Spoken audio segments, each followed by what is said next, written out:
पूर्व अध्यक्ष मदन जी से निवेदन है कि वो धन्यवाद ज्ञापन भी और अपनी बात रखें। सम्मान्य मदन जी। बोलो तेजाजी महाराज की। तो महाराज के चरणों में नमन। मंच पे विराजमान हमारे चाक्षु के ऊर्जावान विधायक रामभूतार जी, मंच पे विराजमान हमारी जिला प्रमुख जयपुर जिले की प्रथम महिला और जाट समाज जयपुर की भी प्रथम महिला रमा जी, चाक्षु पंचायत समिति की प्रधान, ये भी पहली जाट प्रधान है, और कोट खावदा की उपप्रधान, वो भी जाट समाज की पहली उपप्रधान है। देखो बड़े ही सौभाग्य की बात है एमएलए साहब कि मेरे कार्यकाल में जाट समाज का खाता खुला है चाक्षु में। मैं खुद 2005 में गोली में प्रधान में हार गया, मगर भगवान से एक दुआ कर दी मेरे कार्यकाल में जो भी काम हो अच्छा हो। दोनों धर्मशालाएं तैयार हो गई, छात्रावास हो बढ़िया आपके सामने तैयार कर दिया। दोनों जाट समाज के प्रधान उप प्रधान बन गए। क्रय विक्रय का चेयरमैन मदन जी, ये भी मेरे कार्यकाल में बन गया। तो मैं तो अपने आप को सौभाग्यशाली मानता हूं कि कम से कम समाज के लिए जैसे भी हुआ, मगर समाज के हित में बहुत अच्छा काम हुआ।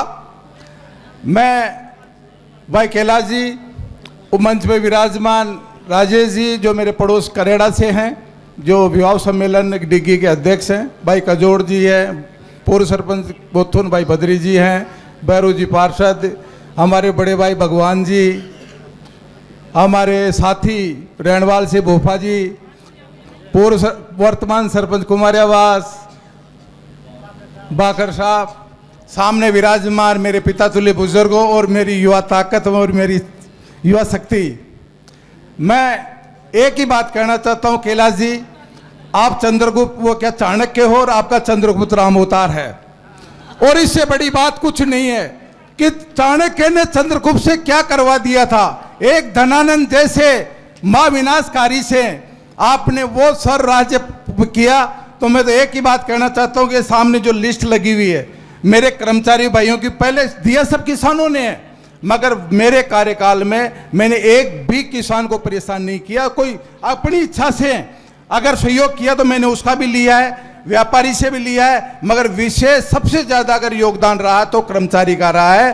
तो मैं कर्मचारी के इसलिए आपसे विशेष दोनों व्यक्तियों से निवेदन करना चाहता हूं कि मेरे कर्मचारियों का अहित नहीं हो, किसी प्रकार का यहां से किसी भी ट्रांसफर प्रक्रिया होती है बाहर चले जाए, अगर गलती से चली भी जाए तो उसको वापस आपको लाने की आपकी जिम्मेदारी है। आप जहां कहोगे वहां हम पूरा समाज आपके साथ खड़ा है। क्योंकि आपको मालूम है, अभी विधायक साहब कह रहे थे कि हमारे सीबीओ साहब 3 महीने के लिए बाड़मेर चले गए थे, उसका परिणाम आप सबके सामने।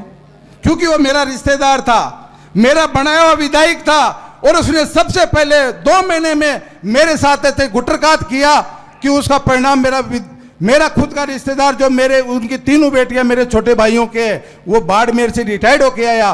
तो ये समाज को शोभा देने वाली बात थी क्या? मगर हम फिर भी जहर का घूंट पिया, समाज के साथ रहे, वो पार्टी के साथ रहे, फिर भी जब वो चुनाव लड़ा तो भी उसके मंच पे खड़े थे और ईमानदारी से काम किया था। मगर मैं जब इस परिसर में घुसता हूं तो मैं सभी से हाथ जोड़ के एक ही निवेदन करता हूं, भाइयों बीजेपी में रहो, आरएलपी में रहो, कांग्रेस में रहो, किसी भी पार्टी में रहो, मगर इस परिसर में घुसो तो सिर्फ एक समाज की बात करो, एक मंच की बात करो। अगर समाज संगठित रहेगा, एक मंच में रहेगा, तो आज ये बिल्डिंग ऐसी क्या, ये 7 मंजिल भी हो सकती है। आपके बच्चे आरएस, आईएएस, आईपीएस हमारे छोटे से परिवार से थे। रामपाल जी बहुत गरीब परिवार से थे, मगर इनकी मेहनत और शिक्षा आज जज हैं। बहुत बड़ा पद होता है जज का।